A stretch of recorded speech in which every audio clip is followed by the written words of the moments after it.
Hello and welcome to Kiwi Bred. I'm Alisha Neilson and I look forward to your company over the next half hour as we check out what's happening in the New Zealand thoroughbred breeding industry. Jimmy Choux was retired to stud last season after a fantastic career on the racetrack. Kiwi Bred recently returned to Richhill Stud to check out the son of Thorne Park's first crop of foals.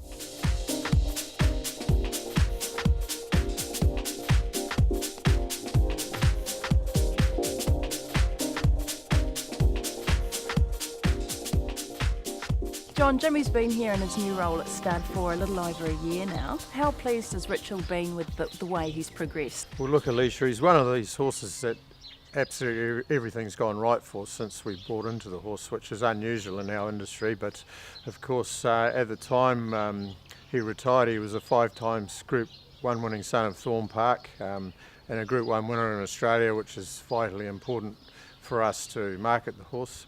Of course, tragically, the industry lost Thorne Park, as we all know, and so I guess for us to have 5 times Group 1 winning son of him at that stage has been tremendous right through.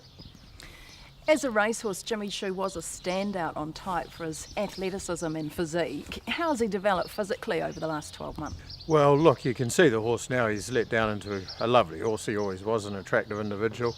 Of course, he was a Group 1 performer at 2, 3 and 4, which is pretty unusual these days. Actually, during the winter, we felt he was getting a little bit fat. He was doing so well, and we cut his feed back. But of course, now after breeding a couple of mares, he's tightened up a bit, but he looks superb. His first foals are now on the ground. Are you happy with what you've seen so far? Yeah, look, really happy actually. He's, I guess for us, a little bit different. We've had Pentire and Shocking who've been really staying size, but Jimmy, they're very short coupled muscular horses with good bone, and for us, he's going to complement our other stallions so well. It's really exciting for us, and the feedback from other farms that have got foals by him at this early stage is very, very good. So, as I say, everything at this stage has progressed so well with Jimmy. He's been an absolute dream for us. You can see a couple in the paddock from Danehill line mares. We've got a lovely colt out of Flying Spur mare, Nimbletoes. She traces back to a Nuccina mare, so we've got a beautiful rough double up of rough shod that's worked very well.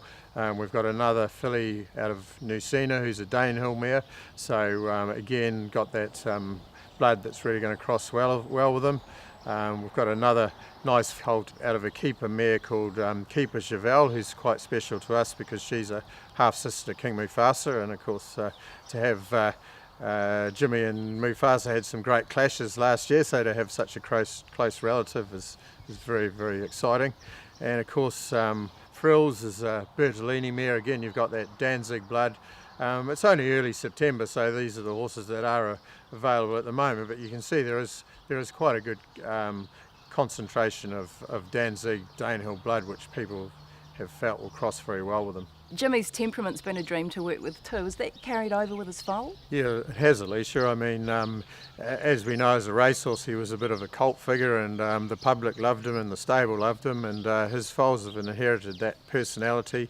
They're quite confident. They're already starting to walk up to you in the paddock and give them a bit of scratch and good bold heads, so yeah, definitely. With Jimmy making such a mark in Australia, what presence are you hoping overseas buyers will have in the purchasing of his progeny?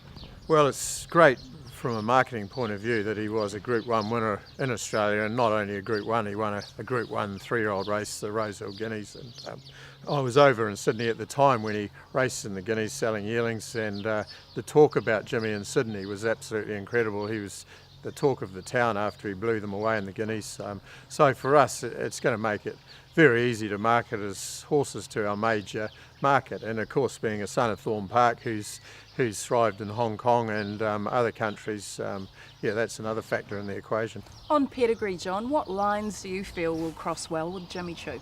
Well, he's really quite a unique stallion pedigree-wise because he's got so much blood that clicks in New Zealand. I guess that's why he was such a good horse. I mean, he's by Thorne Park. He's been a great success. He's out of a Centane mare, and he's got 4 lines of Star Kingdom in the first 6 generations, which these days to find that concentration of Star Kingdom blood anywhere in Australasia is virtually impossible. So therefore he's going to click very well with Zabeel, Sir Tristan blood, as Thorn Park has, but also Centane, click with most of our major stallions. He's such a great broodmare sire, and of course Danehill blood as well.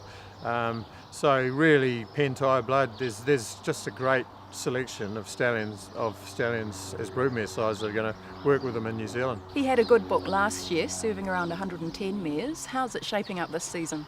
Yeah, at this stage very good. There's a lot of people who'll make the decision on Jimmy as their mare foals, whether they'll come back to him, and judging on what we've got so far, I think a lot of them will be coming back. And I guess all of a sudden at $10,000 for a 5 times Group 1 winning son of Thorn Park, he was good value last year, but he just seems incredible value this year. So that's another great string in his bow.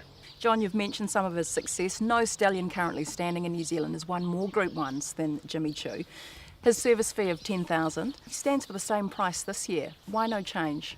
Well, when we originally brought into the horse, Richard and Liz Wood retained a fair share in him as well, and they were adamant that he was the people's champion, and they wanted to make him available to all breeders, and we settled on a price at $10,000, which we thought was extremely fair and would guarantee a good cross-section of mares. And I said to Richard, look, we'll keep him at $10,000 for the first 3 or 4 years, and if he proves as good as we hope he's going to, his fee will go up very quickly.